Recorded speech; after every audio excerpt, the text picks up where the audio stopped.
There is a moment in every empire's life when it looks in the mirror and no longer recognizes itself. The streets that once echoed with the voices of visionaries now resound with the laughter of fools. The seats of power, once held by minds forged in the fires of struggle, are occupied by men and women who confuse popularity with wisdom and noise with substance. This is not a new tragedy. It is the silent pattern of history, how the towering peaks of civilization crumble into valleys of idiocy. And it always begins the same way, not with war, not with famine, but with forgetting. When a civilization is young, it remembers pain, it remembers scarcity, it remembers that survival is not owed but earned. In these crucibles, character is formed, not just in individuals but in nations. Courage becomes currency, discipline is admired, excellence is demanded, but when success comes, when cities glitter and luxuries multiply, those same virtues are no longer needed for survival. They become inconvenient, inconvenience becomes unpopular, and so, slowly, greatness begins to shed its skin. People no longer aspire to build, they aspire to belong, not to a cause, but to a crowd. Truth becomes optional, and comfort becomes king. And what is comfortable? Simplicity, entertainment, validation. So we trade the philosopher for the influencer, the scientist for the salesman, the statesman for the showman. The marketplace of ideas becomes a theater of applause, where the loudest wins and the wisest is mocked. This, dear listener, is not evolution. This is regression wrapped in the clothing of progress. The irony is cruel. The more a civilization achieves, the more it enables the rise of those who would never have built it. These are the caretakers of decay, those who inherit power but not responsibility, who mistake inherited wealth for wisdom and inherited peace for permanence. They surround themselves with flatterers, choke dissent with the language of unity, and champion tolerance until it becomes a weapon against truth. Idiocracy is not born in chaos, it is born in comfort. It does not storm the gates, it is invited in with applause. You can see it when schools stop teaching how to think and begin teaching what to think. When moral courage is confused with offense and silence is called progress. When complexity is feared and oversimplification is celebrated, when merit is attacked and mediocrity is crowned as justice, in such times the idea of excellence becomes threatening, and so the civilization begins to punish its best minds, not with chains but with irrelevance. But how do we allow this to happen? The answer is brutal. We choose it. We choose entertainment over education.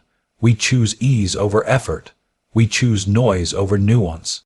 Because idiocracy is not thrust upon a people. It grows from their decisions, their apathy, their craving to feel rather than to think. And slowly the society becomes governed not by the capable, but by the agreeable. Not by the wise, but by the loud, until finally the institutions that once demanded vision become tools of vanity. In the hearts of the foolish, leadership is not a duty but a performance. Laws are no longer foundations of order. They are props in political theater. The people, conditioned for spectacle, reward style over substance, and policy becomes a meme. Every warning from history is reduced to a hashtag.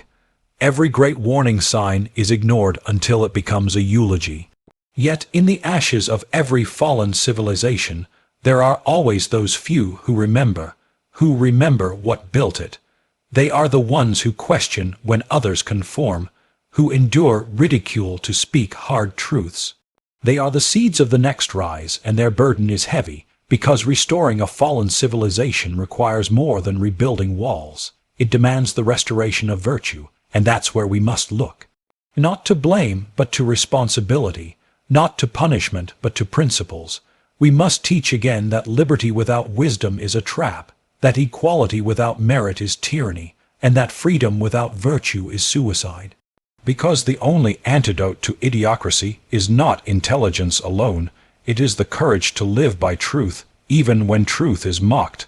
Now, the future is still unwritten, but it is being written into us, in how we educate our children, how we reward excellence, how we confront lies, and how we lead ourselves. Do not wait for history to awaken us with a scream. It whispers now, every day, in the decay of discourse, in the rise of hollow leaders, and in the laughter of fools standing where giants once stood. But there is still a choice A civilization falls to idiocracy not because the wise are outnumbered, but because they are silent, because they are tired, because they have forgotten that survival itself is not a guarantee. But if we speak, if we act, if we teach, not just facts, but fortitude, then perhaps the fall can be paused. Perhaps the cycle can be broken, and so the question remains, not for history to answer, but for us. Are we brave enough to rise while there is still something left to save? The cycle of power and decay begins at the moment a civilization first rises from struggle. At its inception, every great society is born out of necessity, out of blood, grit, and scarcity. These early days are defined by harsh conditions that force a people to develop discipline, innovation, resilience, and a shared sense of purpose. Survival is the single goal, and with survival comes the natural selection of character. Only those who can endure, adapt, and contribute to the greater good have a place in the social structure. In this crucible, leadership emerges not from popularity but from competence. Strength is respected, wisdom is essential, and those who falter either learn or perish. It is this demanding environment that forges the foundations of greatness, institutions built on accountability, culture grounded in shared values, and a sense of destiny that binds people together. As this society begins to master its environment, prosperity follows. Agriculture becomes more efficient, security is established through law and organized defense, and trade expands the economy. Innovation flourishes, infrastructure develops, and art and philosophy begin to bloom. These are the fruits of the hardship that preceded them. Yet, paradoxically, the more successful a civilization becomes, the more it begins to forget what created its success in the first place. The virtues that built the foundation, discipline, sacrifice, unity, slowly become relics of a past considered obsolete. People begin to seek comfort over character, convenience over competence. The very strengths that once defined the civilization now seem burdensome, even oppressive. This is the first turn in the cycle, from strength to complacency. In this phase, power structures begin to soften. Leaders emerge who no longer feel the same urgency or purpose as their predecessors. Because they inherited peace, they misinterpret it as a natural state rather than the result of relentless effort. They value maintaining comfort over making difficult decisions. Laws become more reactive than proactive, focused on avoiding offense rather than upholding order. Bureaucracies swell, and institutions shift from performance-driven to process-driven, where compliance is valued more than effectiveness. The system that once demanded excellence now rewards stability, which often translates to mediocrity. At the societal level, this change is even more pronounced. The collective memory of hardship begins to fade. New generations, born into security, lack the visceral connection to struggle. They grow up insulated from the consequences that shaped their ancestors. Without an understanding of how fragile civilization truly is, they begin to assume that prosperity is the default state of humanity. This assumption is fatal, because when people believe the good times are permanent, they no longer see the need to protect or preserve them. They become entitled to benefits they didn't earn and disconnected from the responsibilities that sustain those benefits. The societal spine begins to soften, and so does the will to resist decay. As complacency deepens, internal divisions grow.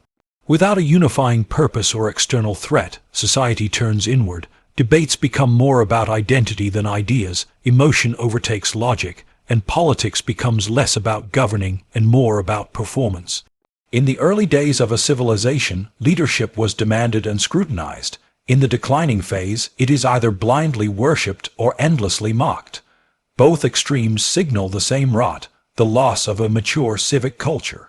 Citizens no longer participate with the seriousness that a democracy or republic requires. Voting becomes tribal. Public discourse degrades into outrage and spectacle. The focus shifts from long-term vision to short-term gratification. Leaders mirror the population, and soon enough, the system reflects the weaknesses of its people rather than their strengths. The moral fabric of society begins to wear thin. Where once honor and integrity were necessary to build trust and cooperation, Now convenience and self-interest take precedence. The idea of sacrifice for a greater good sounds antiquated. Duty becomes optional. Authority, stripped of respect, is either feared or ignored. The culture no longer uplifts its best thinkers and creators. It flattens them or replaces them with entertainers and demagogues. Heroes are reduced to hashtags. Philosophers are dismissed as out of touch. The intellectual elite, once vital to guiding society, become alienated or silenced. The decay shows in misallocation and waste. When comfort rules, so does excess. Resources are spent to satisfy appetite rather than sustain growth. Investments are made not for need, but for image. Infrastructure crumbles not from attack, but from neglect. Apathy seeps into every corner, from schools that no longer challenge minds to public services that reward tenure over talent. The productive class shrinks, while the dependent class expands. And yet, because the memory of real hardship is gone, no alarm is raised. No urgency is felt. What began as a climb forged through adversity becomes a descent cushioned by illusion, and the people, numbed by ease, cannot see the cliff until they are already falling. As a civilization matures and comfort becomes widespread, an insidious shift begins to unfold, one that does not scream with drama but creeps quietly through every institution, every cultural norm, every mind. This is the rise of mediocrity, a slow erosion of standards where excellence is no longer expected and competence is no longer required. The symptoms emerge when society begins to reward presence over performance, intention over outcome, and visibility over value. In this climate, critical thinking becomes burdensome. The ability to question, analyze, and reason is seen not as a strength, but as a threat. Emotional appeasement replaces rational discourse. Ideas are no longer weighed for their merit, but for their popularity, and the goal becomes to offend no one, rather than to challenge everyone. This process takes root most visibly in education.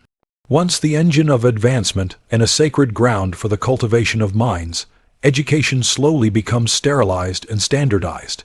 Instead of fostering curiosity, it fosters compliance. Students are taught what to memorize, not how to think.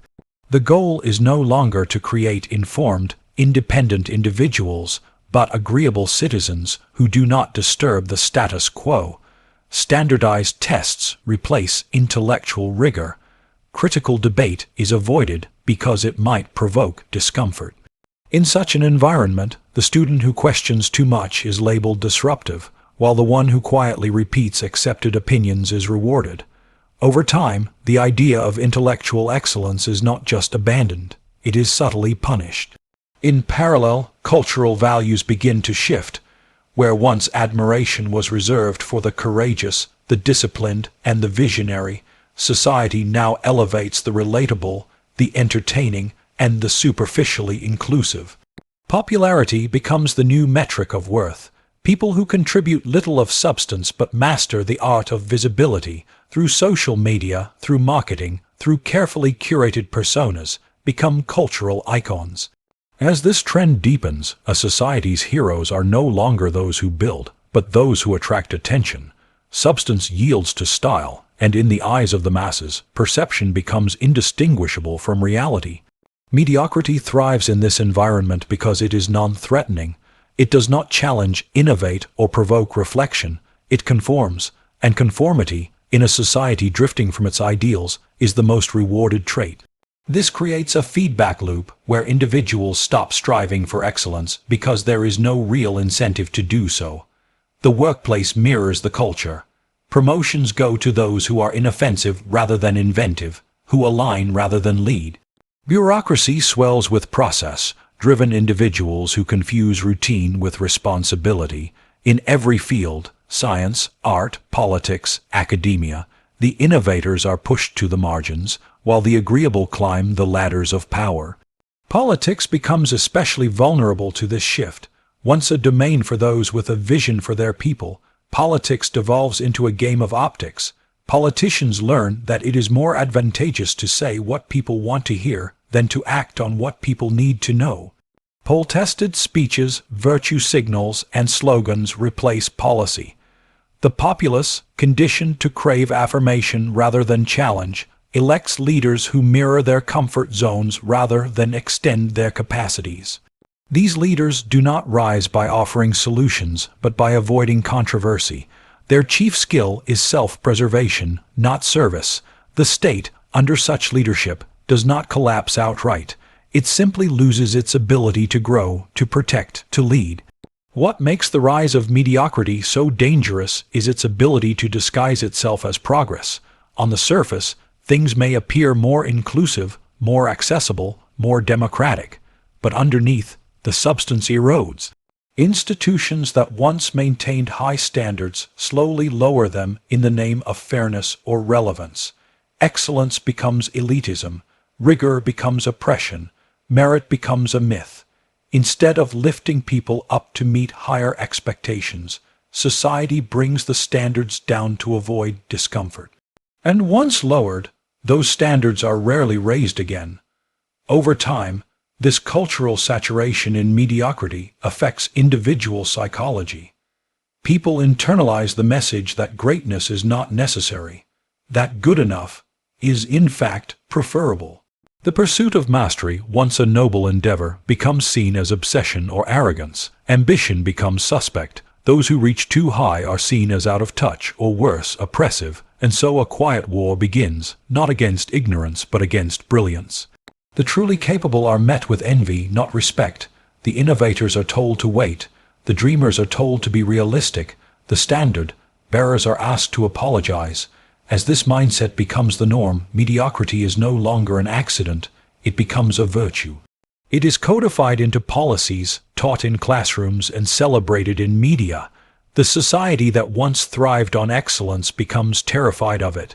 And without excellence, without the hunger to go beyond, a civilization loses the very spark that made it rise in the first place. The collapse of a civilization is not always marked by fire and blood. Often, it is marked by the quiet abandonment of virtue.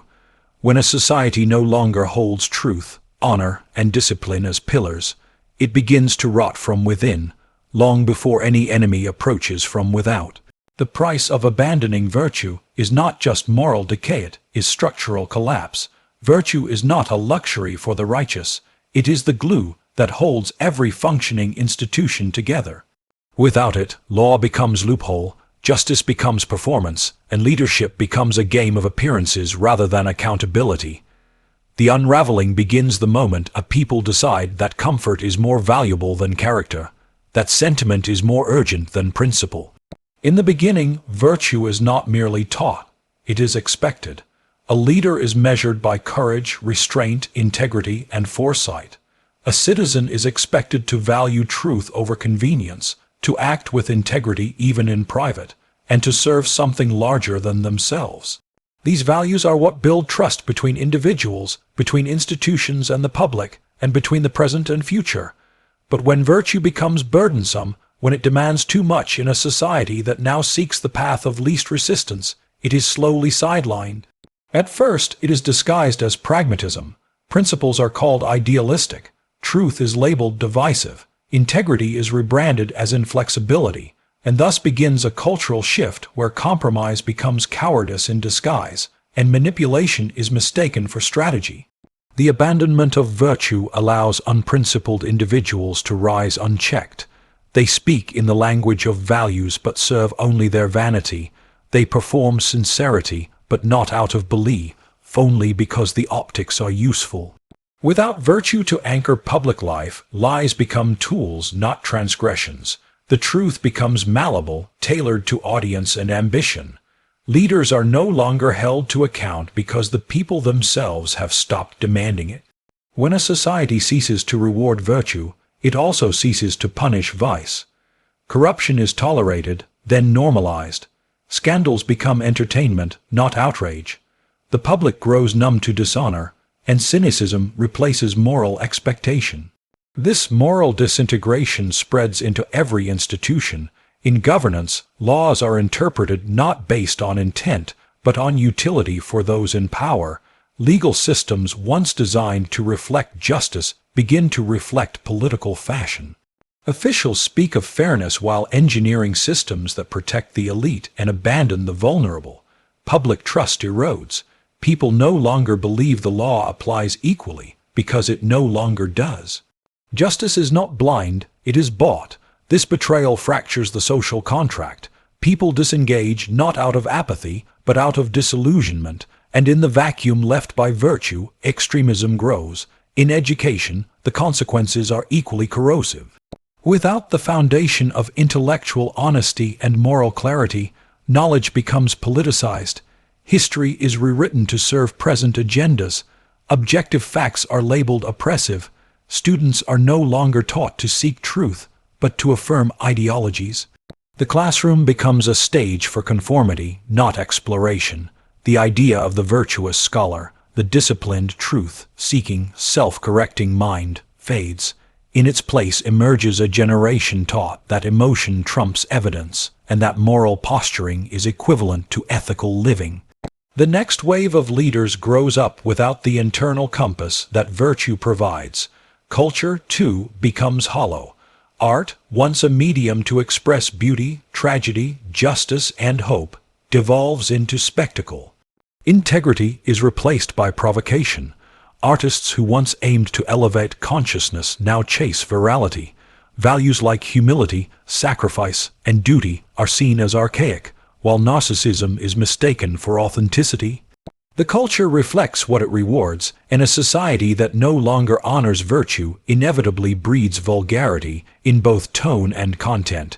When virtue vanishes, culture no longer uplifts, it distracts. On the psychological level, individuals become unmoored.